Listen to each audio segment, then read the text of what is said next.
I had questions about, what are the vets doing right now? What are their thoughts?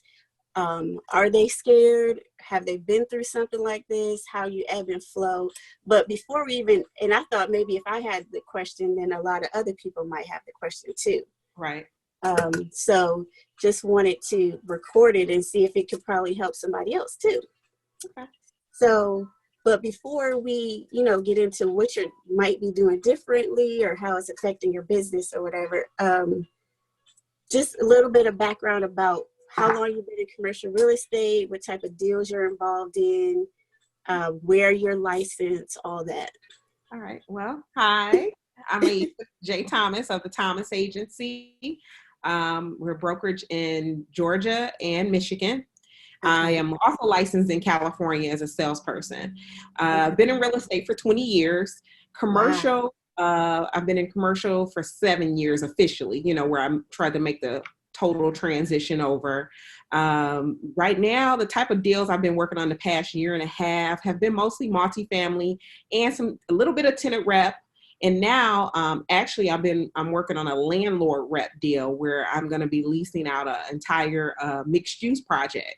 Wow. And so it's for a nonprofit, so it's not going to be market rate stuff. So, but okay. It's definitely an opportunity to just get that on my belt because there is at least one national tenant, and then the rest of the tenants are local. Okay, that's what I've been working on lately.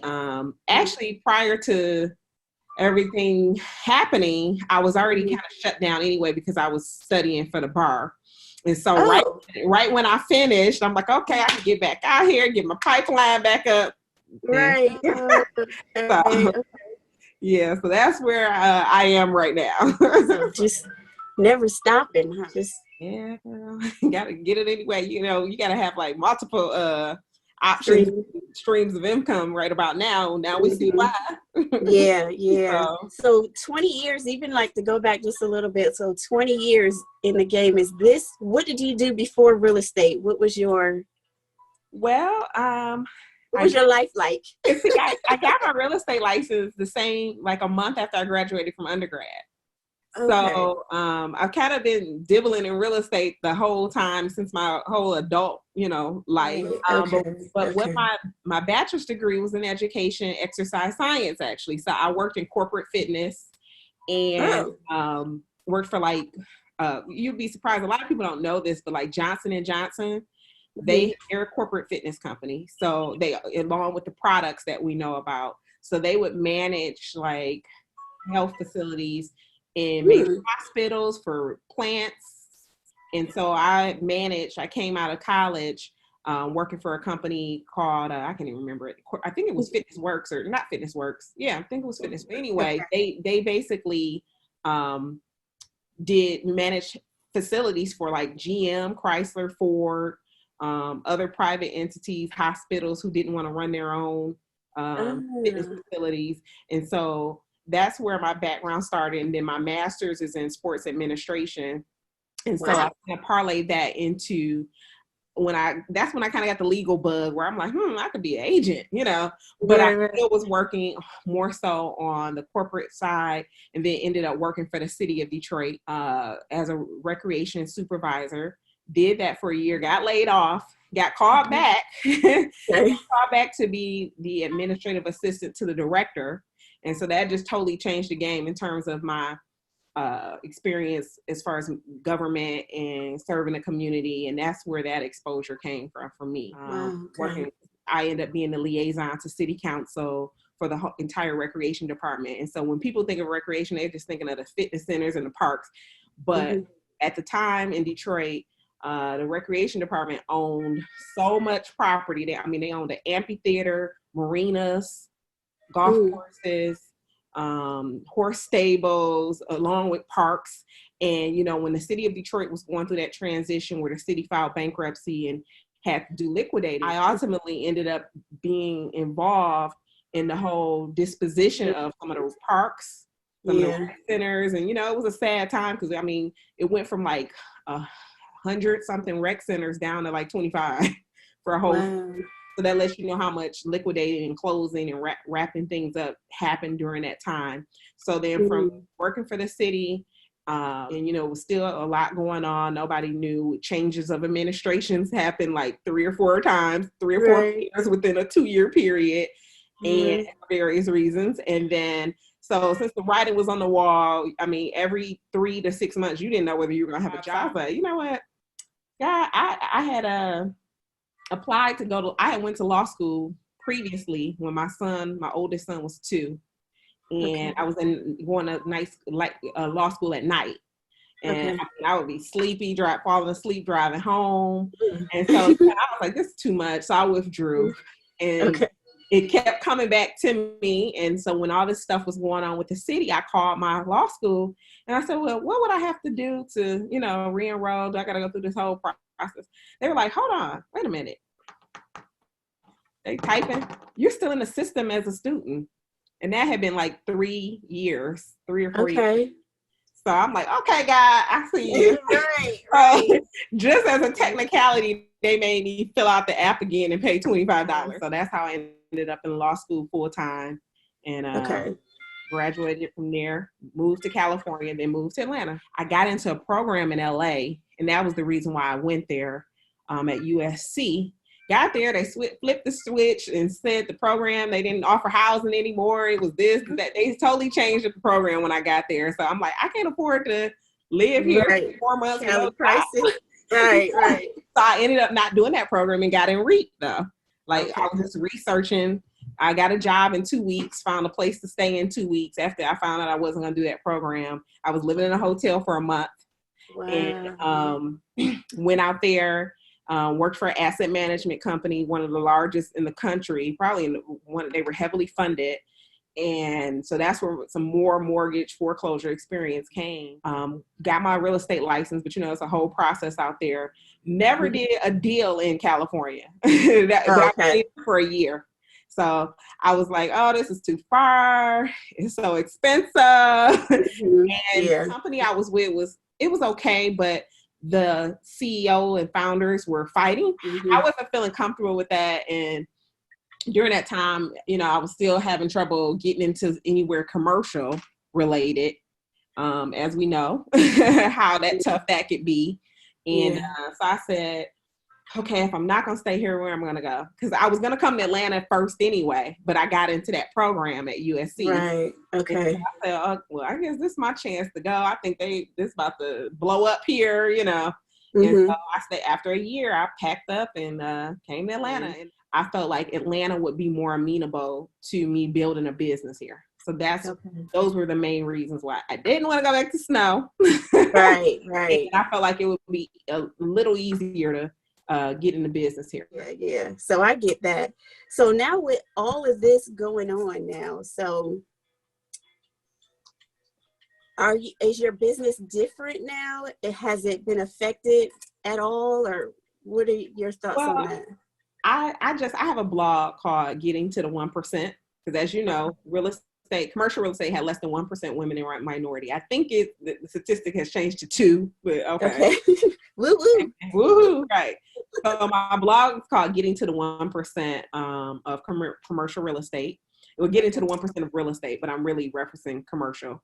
And where I've kind of chronicled my journey from leaving Detroit, going to LA, and then coming here. Okay. So just over the past year, it's funny you asked that. The past year, I said it, and you know, you just have a feeling. I'm like, it's about to be a major market shift. I didn't think it was going to be that fast, but I felt it coming. Okay. So I had already started trying to reignite some of those bank relationships last year. Bank relationships, asset management relationships, but this time I wanted to do it from a commercial side. Okay. Because I was very familiar with it from residential. So I've established those, but it was a little difficult now because it's so different from when I was involved in REO before. To answer your question, I guess when I said I kind of had a feeling, I felt like I knew it was coming. I know I've been through something similar in 2007, 2008. And like in 2007, when it happened, I had just purchased my first home, you know, literally, and got laid off 2 months later, you know. So that's when I'm like, I gotta do something, you know. So that's when the real estate kicked in. and I Okay. started my company. So I'm not gonna say I'm not fearful at all. I mean, I'm a woman of faith. Okay. Because for me, it's always been, I haven't felt like I've reached back to where I was anyway with all this moving. Okay. So, Okay. it's been a constant grind. It's right now what I've been taking this time to do is, of course, any certifications, anything online I can do and get that done with. If it's within my budget, I have gone ahead and started it or finished it, renewals and all that. And then also, doing research on some of my systems, Okay. in terms of using different systems and getting better at using some of the stuff that's related to CCIM, like the site to do business, the business analyst. So I'm just honing my skills set while I'm still, of course, marketing. So do you still do residential as well as commercial? Yeah, I do, but mainly for investors. I mean, like Okay. friends or something who may refer somebody who a first-time home buyer, then yeah. Like I got a referral from a guy in California. One of his friends moved here. So yeah, I helped him, But Okay. my company does absolutely still do resident. Here Okay. in Georgia, I've tried to make my focus strictly commercial as much as possible, but we know residential close a lot faster. So Right. so When it's necessary. right. So if it's a serious buyer, then I'm gonna roll with it. It's not like it's Okay. gonna hurt. And Right. I'm not, and since I'm self-employed, the Thomas Agency does not restrict that. Where Right. in other places, they want you to starve to death, even if you got a person that want to buy a house sitting right next to you with cash in hand. They don't want you to do the deal, which is crazy to me. But that's another conversation. So your clients, are they, anybody that you had in the pipeline that was looking to do anything? Have they halted? Yes. Okay. On your commercial side or residential or both? Both. Okay. I had a deal scheduled to close next week on a commercial deal in Michigan. The buyers backed out because they're like, we're not sure what's going to happen, because this was more of an owner user and I'm a seller. And so they backed out 2 days ago. And then we had several, since we deal with a lot of investors in Michigan, we had several, like my team had already took around like an investor from Boston, an investor from Florida. And right when we sent them the contracts, that's when the one hit us up and said, my portfolio just tanked. I can't even do this anymore, because I guess they were going to pull money out of their stocks or whatever, or retirement account to pay for the property. Okay. So that was the first one. I was like, uh-oh, And then the lady from Boston that we courted, we haven't heard back from her. Yeah. So, that's kind of let us know right there, like after a couple follow-ups, I'm like, okay, that's this is all, that's happened within the last 2 weeks. So okay. So at this time, like, client still shopping, who's in the looking for a building to purchase in Atlanta, and then of course I'm still working, like I said, on that lease up deal for the nonprofit, but that hasn't stopped because that's a national tenant. So but I bet because they're probably missing out on money right now by not being open. So right. So a little bit of a shift, but you keep it pushing. All you can do. Yeah. How are you doing?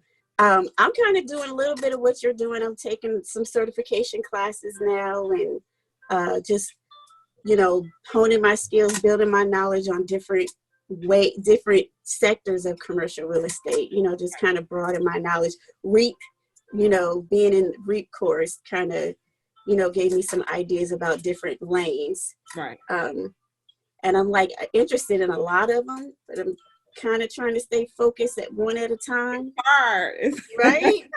It's hard because, hey, right now, I know, another thing I've been kind of marketing, like on my social media and a few email blasts, is, the whole tenant relief thing for retail. And even I've had a couple people hit me up on, residential. I'm like, let me know. I can tell you what to do, but I'm not really trying to get involved in that because they're not going to pay, So, but tenant relief for, more of the commercial, to help them negotiate something fair with them. Oh, okay. That's been what I've been marketing right now. I've only had a couple inquiries, nothing solid, in terms of like, yeah, I'm helping this person renegotiate their lease, but do have a couple deals in Michigan right now that I do have listed where I'm helping the people sell their businesses, and there's some sub leases involved, or assignments rather. I foresee those, instead of that assignment happening, it's probably going to be a total renegotiation at this point. And tenants could actually have some leverage right now, especially if your lease is already up anyway or close to being up, which that's the case for one of the listings I have. So it seems like as long as when you have, that experience behind you, like you have, you can kind of get innovative with things and figure out different lanes when you need to get to where you need to be. Yeah, I mean, you have to, especially when, I'm not with a big firm, so you have to get creative. And like you say, it hurts. It's a lot of months. I didn't make nothing. Specifically, so, I mean, but then also, like you say, you get creative. I do some transaction coordination for some investors because, I have investor clients who know everything. So they don't have agents, but then they don't want to do the paperwork.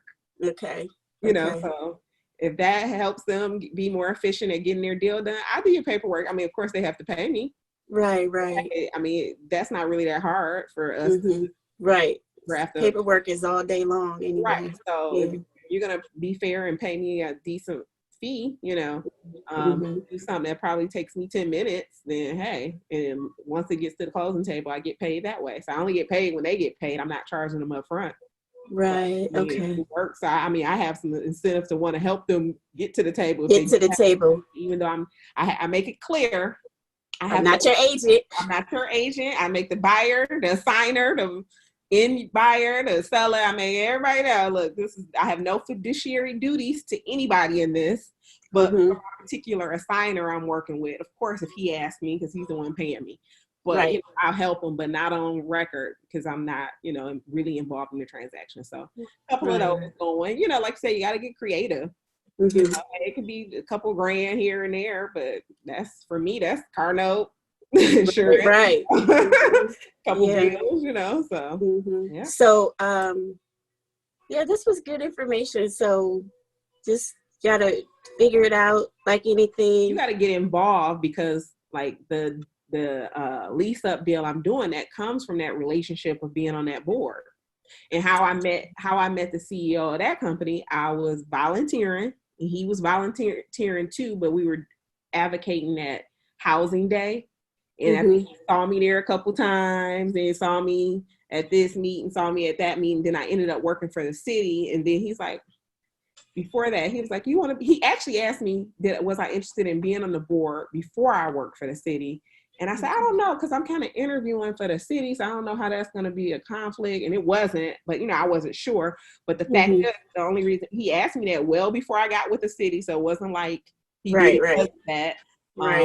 Only because he saw me and kept seeing me involved. And and so you got to show up to.